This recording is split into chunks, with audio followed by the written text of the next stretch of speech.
প্রিয় শিক্ষার্থী, কেমন আছো তোমরা সব? আশা করি ভালো আছো। বাংলা ব্যাকরণ বিধি চ্যানেলে তোমাদেরকে আরও একবার স্বাগত। আজকে এই ভিডিওটা নিয়ে আসার একটাই উদ্দেশ্য, আমাকে একজন অনুরোধ করেছিল, রিকোয়েস্ট করেছিল, বাঁকুড়ার জয়রামবাটি থেকে চন্দন রাজা। তো ওনার কথাতেই আজকে এই ভিডিওটা বানাচ্ছি, এই বাক্যের উপরে ভিডিওটা বানাচ্ছি। চলো সরাসরি আমি ভিডিওতে চলে যাই, কারণ আমি এর আগেই বলেছিলাম যে তোমাদের কোথাও কোনো অসুবিধা হলে আমাকে কমেন্ট করো, আমি কিন্তু 2-1 দিনের মধ্যে সেইটা নিয়ে আলোচনা করার চেষ্টা করব। চলো আজকে সেই রকমই একটা রিকোয়েস্টে ভিডিওটা বানাচ্ছি। দেখো, আজকে বিষয়টা হলো বাক্য। এই যে বাক্য শুধু লিখলাম, বাক্যের কিন্তু অনেক রকম প্রকারভেদ আছে, বাক্য গঠন আছে, এবং সেটাকে বাক্য বলা যায় কি না, বাক্যের যোগ্যতা আছে কি না, এই রকম ধরনের অনেক কিন্তু বাক্য আছে। আজকে কিন্তু বাক্যের যেই অংশটা নিয়ে আলোচনা করব সেইটা হলো বাক্যর যে গঠনগত অনুসারে বাক্য কয় প্রকার, এবং গঠনগত অনুসারে যে বাক্যের প্রকারভেদগুলো আছে সেই বিষয়গুলো নিয়েই আলোচনা করব। চলো সরাসরি ভিডিওতে চলে যাচ্ছি। আমি কয়েকটা বাক্য লিখে রেখেছি। দেখো, আমি ভাত খাচ্ছি, আমি ভাত খাচ্ছি, আমি দাঁড়িয়ে ভাত খাচ্ছি। বাক্যটা দেখো, বাক্যগুলো শুধু লক্ষ্য করো। আমি ভাত খাচ্ছি কিন্তু দাঁড়িয়ে। আবার এখানে দেখো, যখন আমি ভাত খাচ্ছিলাম তখন দাঁড়িয়েছিলাম। এই যে কটা 4টে বাক্য লিখেছি, এই 4টে বাক্যের যে অর্থ, সেই অর্থটা কিন্তু একই আছে। অর্থাৎ অর্থটা আমি একই রেখেছি, কিন্তু বাক্য 4টের যে ধরন, সেই ধরনটা মানে যেইভাবে গঠনটা করেছি সেইটা কিন্তু আলাদা হয়ে গেছে। আমি ভাত খাচ্ছি, আমি হচ্ছে কর্তা, কে খাচ্ছে? আমি খাচ্ছি, তাহলে আমি হচ্ছে কর্তা, হচ্ছে উদ্দেশ্য। এটা কি খাচ্ছি, কি দিয়ে প্রশ্ন করলে তোমরা জানো অবশ্যই কর্ম হয়। ভাত খাচ্ছি, ভাত হচ্ছে কর্ম, আর খাচ্ছি হচ্ছে ক্রিয়া। তাহলে এইটা আমি ভাত খাচ্ছি উদ্দেশ্য আছে, আর এই দিকটা হচ্ছে বিধেয় আছে। আবার দেখো, আমি দাঁড়িয়ে ভাত খাচ্ছি, আমি কীরকম অবস্থায় ভাত খাচ্ছি? আমি দাঁড়িয়ে ভাত খাচ্ছি। তো দাঁড়ানোটাও কিন্তু একটা কাজ, দাঁড়ানোটাও একটা কিন্তু কাজ। তো এই দাঁড়ানোটা যেহেতু কাজ, তাহলে এটাও ক্রিয়া হতে পারে। তাহলে আমি দাঁড়িয়ে ভাত খাচ্ছি, এই খাচ্ছিটাও ক্রিয়া। তাহলে এইটা লক্ষ্য করো। আর আমি ভাত খাচ্ছি কিন্তু দাঁড়িয়ে, এখানেও অর্থটা একই দাঁড়াচ্ছে, কিন্তু এখানে একটা কিন্তু চলে এসেছে। যখন আমি ভাত খাচ্ছিলাম তখন দাঁড়িয়েছিলাম। তাহলে এই যে বাক্যগুলোর প্রকারভেদ আছে, এখান থেকেই আমরা কিন্তু বাক্য যে প্রকারভেদ সেইগুলো কিন্তু গঠন করতে পারি। কীরকমভাবে? দেখো, আমি প্রথমে যে বাক্যটা লিখেছি, প্রথমে দেখো, আমি ভাত খাচ্ছি এবং আমি দাঁড়িয়ে ভাত খাচ্ছি, এই দুটো বাক্য কিন্তু একই বাক্য, অর্থাৎ সরল বাক্য। সরল বাক্য কেন? না, সরল বাক্যের যে বৈশিষ্ট্যগুলো এর মধ্যে কিন্তু লুকিয়ে আছে। সরল বাক্যের বৈশিষ্ট্য কি? এটা হচ্ছে সরল বাক্য। কি বাক্য? সরল বাক্য। কোনটা? না, এই ওপরের দুটো। আমি ভাত খাচ্ছি, তাহলে এর বৈশিষ্ট্য দেখো, আমি একটা উদ্দেশ্য আর ভাত খাচ্ছি হচ্ছে বিধেয়। তাহলে একটা উদ্দেশ্য এবং একটা বিধেয় থাকবেই। তাহলে এইটা হচ্ছে 1 নম্বর বৈশিষ্ট্য। তাহলে উদ্দেশ্য, একটা উদ্দেশ্য একটা বিধেয় থাকবে, এইটা হচ্ছে একটা বৈশিষ্ট্য গেল। এবার দেখো, আমি হচ্ছে কর্তা আর খাচ্ছি, এই যে ক্রিয়াটা, এই ক্রিয়াটা কিন্তু আমি ভাত খাচ্ছি, এই খাচ্ছি ক্রিয়াটা দিয়ে এই বাক্যটা পুরো সম্পূর্ণ হয়েছে। অর্থাৎ একটা কিন্তু সমাপিকা ক্রিয়া থাকবে। 2 নম্বর হচ্ছে সমাপিকা। সমাপিকা ক্রিয়া যদি তোমরা না জেনে থাকো, তাহলে আমার ওই যে ভিডিও আছে সেখানে তোমরা গিয়ে দেখে নিতে পারো সমাপিকা। এইবারে দেখো, একটা সমাপিকা ক্রিয়া থাকবে। এবার দ্বিতীয় বাক্যটা দেখো, দাঁড়িয়ে, দাঁড়িয়ে আছি, বসে আছি, ঘুমিয়ে আছি, এগুলো কিন্তু সব ক্রিয়া। এবারে কি অবস্থায় ভাত খাচ্ছি? আমি দাঁড়িয়ে ভাত খাচ্ছি, তাহলে এইটাও তো ক্রিয়া আর এইটাও ক্রিয়া। তাহলে এই যে আমি দাঁড়িয়ে যদি বলি কথাটা, এটা তো ক্রিয়া। আমি দাঁড়িয়ে এই পর্যন্ত যদি বলি, তাহলে এই ক্রিয়াটা কি বাক্যটাকে সম্পূর্ণ করতে পারছে বা কমপ্লিট করতে পারছে? পারছে না। তাহলে আমি দাঁড়িয়ে বললে এর পরে কিন্তু আমাকে কিছু বলার থেকে যাচ্ছে। অর্থাৎ এই ক্রিয়াটাকে বলা হয় অসমাপিকা ক্রিয়া। তাহলে অসমাপিকা ক্রিয়া একটা সরল বাক্যের মধ্যে থাকতেও পারে, আবার নাও পারে। যেমন এইটাতে অসমাপিকা ক্রিয়া নেই। তাহলে কি দাঁড়ালো 3 নম্বর? না অসমাপিকা, তাহলে অসমাপিকা ক্রিয়া থাকতেও পারে আর নাও পারে। তাহলে এই রকম ধরনের বাক্যগুলোকে বলা হবে সরল বাক্য। সরল মানে একদমই সরল। তাহলে কি দাঁড়ালো জিনিসটা? সরল বাক্যের যে বৈশিষ্ট্য, উদ্দেশ্য আর বিধেয়, একটা উদ্দেশ্য আর একটা বিধেয় থাকবে, সেইটাকে লক্ষ্য করেই কিন্তু তোমার বাক্য সরল বাক্য তৈরি হবে। আর সমাপিকা ক্রিয়া, সমাপিকা ক্রিয়া থাকবে, একটা সমাপিকা ক্রিয়া থাকবে, কর্তা উজ্জ্বও থাকতে পারে অনেক সময়, সেটা আমি লিখিনি যদিও, অনেক সময় কর্তা উজ্জ্ব থাকতে পারে। আর সমাপিকা ক্রিয়া থাকতেও পারে আবার নাও পারে, এইটা কিন্তু একটা বৈশিষ্ট্য। সমাপিকা ক্রিয়া থাকতেও পারে আবার নাও পারে, কিন্তু কর্তা আর ক্রিয়া থাকতেও পারে আবার নাও পারে। মানে কর্তা উজ্জ্ব থাকতে পারে আবার ক্রিয়া অনুক্ত থাকতে পারে, মানে নাও থাকতে পারে। তাহলে এই 4 নম্বরটাও লিখে যেতে পারে তারা খুব ভালো লোক। তাহলে এখানে কারা ভালো লোক? তারা, তারা হচ্ছে এগুলো কর্তা, আর ভালো লোক, তাহলে এখানে ক্রিয়া কোনটা? ক্রিয়া নেই, তাহলে ক্রিয়া এখানে অনুক্ত আছে, তাহলে এটা ক্রিয়াহীন একটা বাক্য। কিন্তু বাক্যটা গঠন হয়েছে তারা খুব ভালো লোক। যদি ক্রিয়া বসাতে হয় তাহলে কি বসাবো? তারা হয় বা তারা ছিল খুব ভালো লোক, বা তারা হয় খুব ভালো লোক। বা এরকমও লিখতে পারি সে খারাপ। তাহলে এখানে কর্তা আছে কিন্তু ক্রিয়া নেই, তাহলে এইগুলোও কিন্তু সরল বাক্য। আবার আবার কর্তাহীন বাক্য হতে পারে, যেমন আর কত কাজ করব, বা আর কত পড়ব। পড়তে কষ্ট হয় তো, এখানে একটা লাইটিংয়ের একটা শেড আছে, সেটা তোমাদের এখানে বাক্যটা লিখেছি যেটা, সেটা হয়তো দেখতে একটু সমস্যা হতে পারে।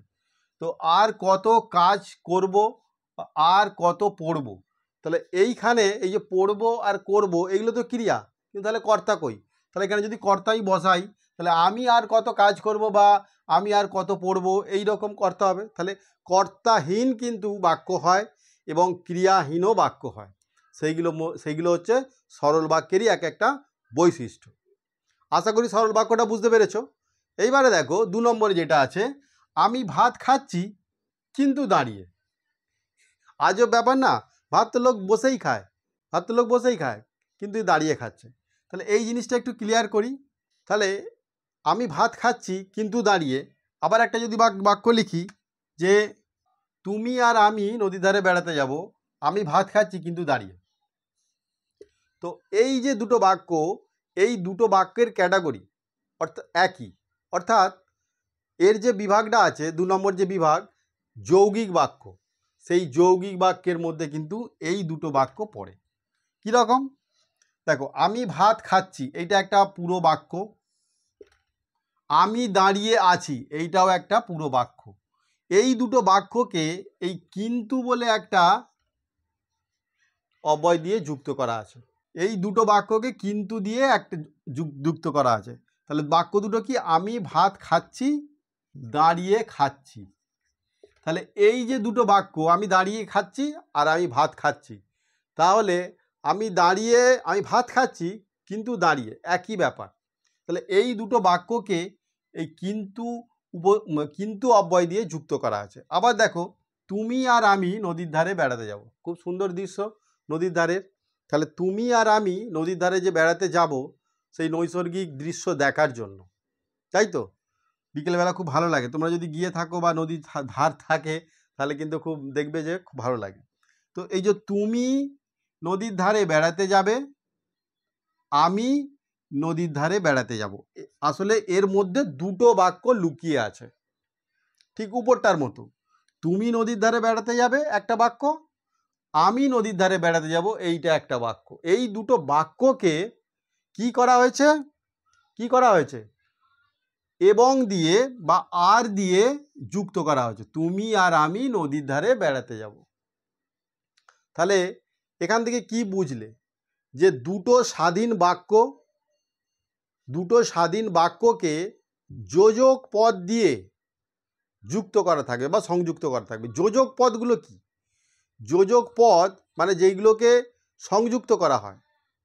এবার যোজক পদের আবার ভাগ আছে, একটা হচ্ছে সংযোজন অব্যয় আর একটা হচ্ছে বিয়োজন অব্যয়। তাহলে সেইগুলো কি কি আগে সেগুলো জেনে নিই। যোজক পদ দেখো, একটা হচ্ছে সংযোজন, সংযোজন অব্যয়।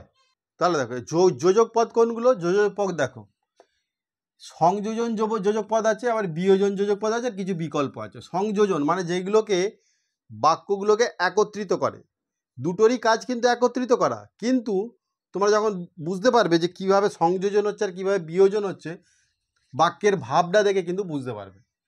এবং আর ও সুতরাং এইগুলো দুটো বাক্যকে সংযোজন করছে, সংযোজন করছে অর্থাৎ বাক্যের যে ভাবটা, তুমি আর আমি একসাথে নদীর ধারে বেড়াতে যাব, যেটা আমি বলেছিলাম, এটা হচ্ছে সংযোজন, আর এবং তুমি এবং আমি। কিন্তু এইখানে দেখো এগুলো হচ্ছে সংযোজন, বিয়োজন দেখো কিন্তু, অথচ, অথবা, বা, নয়, এইসব। তুমি যাবে কিন্তু আমি যাব না, তুমি যাবে কিন্তু আমি যাব না, তাহলে তুমি আর আমি এখানে একটা মাইনাস হয়ে গেল। এই দুজনের মধ্যে, তুমি আর আমির মধ্যে একজন মাইনাস হয়ে গেল। তুমি যাবে কিন্তু আমি যাব না, বা আমি যাব কিন্তু তুমি যাবে না, এই কিন্তু দিয়ে একজনকে মাইনাস করা হচ্ছে, কিন্তু দুটো বাক্যকেই অ্যাড করা হচ্ছে, যুক্ত করা হচ্ছে, কিন্তু এই যে বাক্যের ভাবটা দেখো যে একজন যাচ্ছে, তুমি যাবে কিন্তু আমি যাব না, এই জন্যই এটাকে বলা হচ্ছে বিয়োজন। সে ধনী অথচ খুব কৃপণ, সে ধনী অথচ খুব কৃপণ, মানে তার কাছ থেকে একটা গুণ কেড়ে নিলাম, মনে হলো যেন তার কাছ থেকে একটা গুণ কেড়ে নিলাম। সে ধনী, কোনো ব্যাপার, নিঃসন্দেহে, অথচ কৃপণ, বা কিন্তু সে কৃপণ। তাহলে এই অথচটাও ব্যবহার করতে পারি, কিন্তুটাও ব্যবহার করতে পারি, আবার অথবা বা এইসব দিয়েও কিন্তু এইভাবে হয়। এইগুলো হচ্ছে বিয়োজনের ক্ষেত্রে কাজে লাগে, মানে ভাবটা বিয়োজনের ভাব হবে।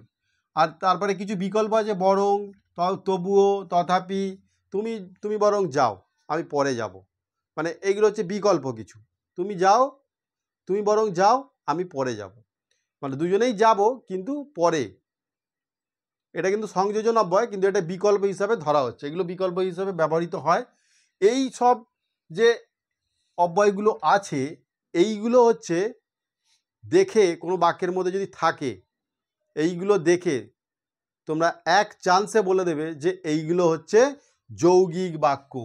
এগুলো যদি থাকে তাহলে কি বলবে না, যৌগিক বাক্য। বুঝতে পেরেছ? তাহলে যৌগিক বাক্যের তাহলে বৈশিষ্ট্যটা কি না, যৌগিক বাক্যের বৈশিষ্ট্য হলো যে দুটো স্বাধীন বাক্য থাকবে, দুটো স্বাধীন বাক্য থাকা মানেই দুটো সমাপিকা ক্রিয়া থাকবে, তাই তো?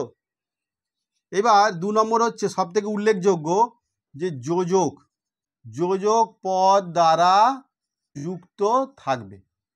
তাহলে দুটো যে বৈশিষ্ট্য দেখো, সব থেকে বড়, দুটি স্বাধীন বাক্য থাকবে আর যোজক পদ দ্বারা যুক্ত করা থাকবে। এই দুটো যদি তোমরা মনে রেখে দিতে পারো, বা এই যে অব্যয়গুলো যদি মনে রেখে দিতে পারো, দেখেই এক চান্সে দেখলেই কিন্তু মনের মধ্যে গেঁথে যাবে। এইগুলো দিয়ে যদি কোনো বাক্য তৈরি করা থাকে তাহলে সেটা তোমরা বলে দেবে যে এটা যৌগিক বাক্য।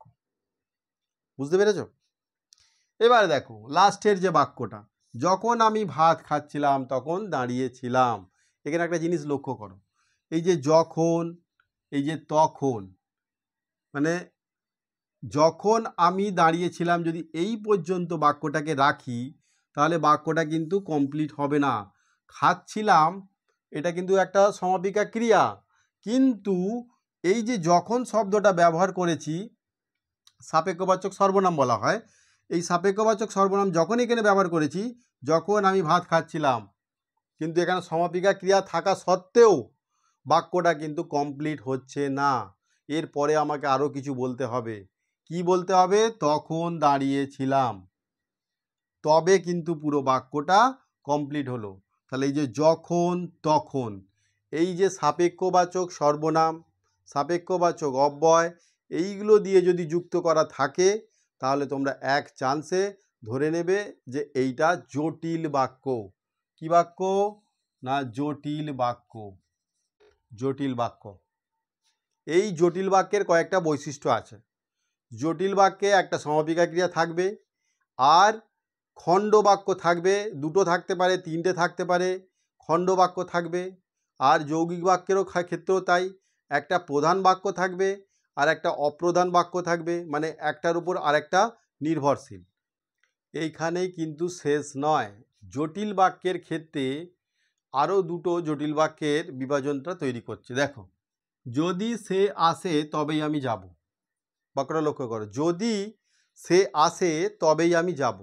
মানে এখানে একটা শর্ত চাপিয়ে দেওয়া হচ্ছে না, যে সে যদি এই কাজটা করে তবেই আমি কিন্তু কাজে হাত দেবো, নাহলে করব না, এরকম একটা ব্যাপার। এই যে শর্ত চাপিয়ে দেওয়া হচ্ছে, এই যে যদি, তবে, যেহেতু, সেহেতু, যেহেতু সে এলো না তাহলে আমিও আর যাব না, এই যে বাক্যগুলো, এইগুলো হচ্ছে শর্ত সাপেক্ষ জটিল বাক্য। মানে এই রকম ধরনের বাক্যগুলো, মানে একটা শর্ত চাপিয়ে দেওয়া হচ্ছে যে তুমি যদি এটা কাজটা করতে পারো তবেই কিন্তু এই জিনিসটা পাবে, বা তবেই এই কলমটা পাবে। তুমি যদি পড়াটা আজকে কমপ্লিট করতে পারো তবে এই কলমটা আজকে পাবে, একটা নতুন কলম নিয়ে এসছি। এই যে শর্তটা চাপিয়ে দেওয়া হলো, এইগুলোকে জটিল বাক্য বলে, কিন্তু শর্ত সাপেক্ষ জটিল বাক্য বলে। আশ্রিত বাক্য, আশ্রিত মানে একটা মূল বাক্য থাকবে, তাকে আশ্রয় করে আর একটা বাক্য থাকবে, মানে আশ্রিত বাক্য। এখানে একটা বাক্য দেখো, শিক্ষক মহাশয় লক্ষ্য করলেন যে সুদীপ মিথ্যা বলছে, সুদীপ দয় দীর্ঘই হবে, সুদীপ মিথ্যা বলছে। এটাও জটিল বাক্য। এটা কীরকম ধরনের জটিল বাক্য না, মূল বাক্য কোনটা, শিক্ষক মহাশয় লক্ষ্য করলেন, এইটাকে এর উপরে আশ্রয় করে আর একটা বাক্য রয়েছে, সেটা হচ্ছে যে সুদীপ মিথ্যা বলছে। এটাও একটা বাক্য, কিন্তু এই ধরনের বাক্যের ক্ষেত্রে যে শব্দটা ব্যবহার করা হয়, যে শব্দটাকে ব্যবহার করা হয় মাঝখানে, এই যে শিক্ষক মহাশয় লক্ষ্য করলেন যে সুদীপ মিথ্যা বলছে, তো এইটা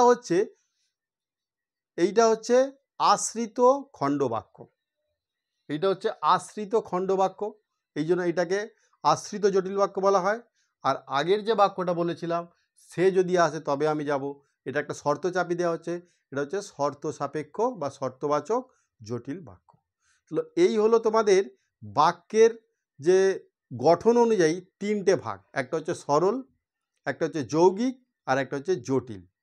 কিন্তু এখানে আরও একটা বিভাগ আছে, মূলত তিনটে বিভাগ, কিন্তু এখানে আরও একটা বিভাগ আছে, সেইটা অনেক বইতে থাকে আবার অনেক বইতে থাকে না। সেইটা কি বলতো, সেইটা হচ্ছে মিশ্র বাক্য। মিশ্র বাক্যটাকে অনেকে কি বলে, এটা জটিল বাক্যরই একটা অংশ, জটিল বাক্য এটাকে বলা চলে, কিন্তু এটাকে অনেকে একটা বিভাগ করে দিয়েছে মিশ্র বাক্য বলে। মিশ্র বাক্য মানে কি, যৌগিক বাক্যের সঙ্গে জটিল বাক্য, আবার জটিল বাক্যের সঙ্গে যৌগিক বাক্য, এই রকম মিশ্র করে দেওয়া থাকে। যেমন দেখো, এই বাক্যটা লক্ষ্য করো, যেহেতু আমি ভোরবেলা যাব সেহেতু একটা সাইকেল নেব এবং সঙ্গে ভাইকে নেব।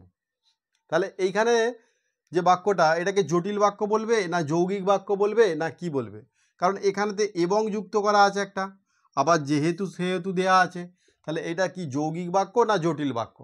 তাহলে এই যে যৌগিক আর জটিলের মিশ্রণে কিন্তু এই বাক্যটা তৈরি হয়েছে, এই জন্য এইটাকে বলা হবে মিশ্র বাক্য। এবার বুঝতে পেরেছো মিশ্র বাক্যটা কি? তাহলে মিশ্র বাক্যটা হচ্ছে জটিল বাক্য এবং যৌগিক বাক্য সংমিশ্রণে তৈরি হবে, আবার যৌগিক বাক্য এবং জটিল বাক্য সংমিশ্রণে যদি বাক্য সেরকমভাবে তৈরি হয় তাহলেই কিন্তু সেটা মিশ্র বাক্য হয়ে যাবে। আশা করি মিশ্র বাক্যের কনসেপ্টটা ক্লিয়ার হয়েছে। তাহলে এই হলো তোমাদের যে বাক্যের গঠনগত দিক থেকে যে তিনটে ভাগ এবং এক্সট্রা একটা ভাগ মিশ্র বাক্য, এইটা তোমাদের সম্পূর্ণ আলোচনা করে দিলাম, আশা করি বুঝতে পেরেছো। এরপরে এই বাক্য পরিবর্তন আছে, মানে এর পরেই ঠিক পরিবর্তনটা, মানে সেটা কি না, সরল থেকে যৌগিক, আবার সরল থেকে জটিল, জটিল থেকে সরল, জটিল থেকে যৌগিক, এই যে আদান প্রদান একে অপরের সাথে অল্টারনেট করে নেওয়া, সেইটাকে বলা হয় বাক্য পরিবর্তন। অর্থাৎ বাক্যের অর্থটাকে একই রাখতে হবে কিন্তু বাক্যটা পরিবর্তন হবে, মানেটা একই থাকবে কিন্তু বাক্যটা পরিবর্তন হবে। সরল বাক্য ছিল যৌগিক বাক্য হয়ে যাবে, কিন্তু মানেটা একই থাকবে। বোঝা গেছে? তো এইটা নিয়ে আমি পরের দিন ক্লাস করব, কারণ আজকে যদি আলোচনা করি তাহলে এই ভিডিওটা অনেক লম্বা হয়ে যাবে আর অনেকে এনার্জি হারিয়ে ফেলবে। তো তোমরা যদি এইরকম ধরনের ব্যাকরণ শিখতে চাও, বাংলা ব্যাকরণ, তাহলে তোমরা এই চ্যানেলটাকে সাবস্ক্রাইব করে রাখো আর সঙ্গে থাকো। আর এই যেহেতু আর মাস দুয়েক পরে WBSSC SLST পরীক্ষা হবে, তো সেই সংক্রান্ত ভিডিও আমি দেওয়ার চেষ্টা করছি, তোমরা দেখতে থাকো। আর যদি ভালো লাগে অবশ্যই লাইক করবে, যদি কোথাও সমস্যা হয় তাহলে কমেন্ট করে জানাবে, আর বন্ধুদের মধ্যে তুমি যদি একটু উপকার পাও তাহলে বন্ধুদের মধ্যেও সেটা শেয়ার করবে যেন তারাও এই সুবিধাটা বা উপকারটা পায়। চলো আজকের মতো এই পর্যন্তই। থ্যাংক ইউ, ভালো থেকো।